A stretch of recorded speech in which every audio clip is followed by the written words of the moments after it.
అప్పుడు ఒక చిన్న ప్రసంగం జరిగింది, చాలా మందికి తెలియదు.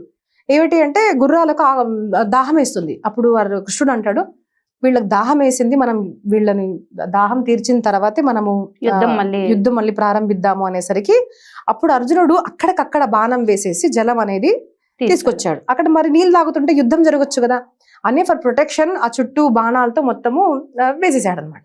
అవి తాగుతున్నాయి, మధ్యలో కృష్ణుడు, ఆ గుర్రాలు ఉన్నాయి. అర్జునుడు ఎక్కడ ఉన్నాడు? బయట.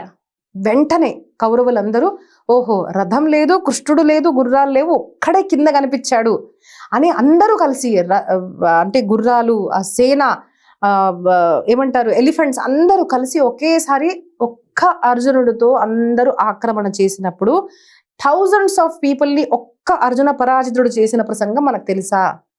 తెలియదు. హీఈస్ అర్జున, ఒక్కడు అందరినీ. మరి అప్పుడు ధర్మం గుర్తులాలేదా నీకు? సో మన దగ్గర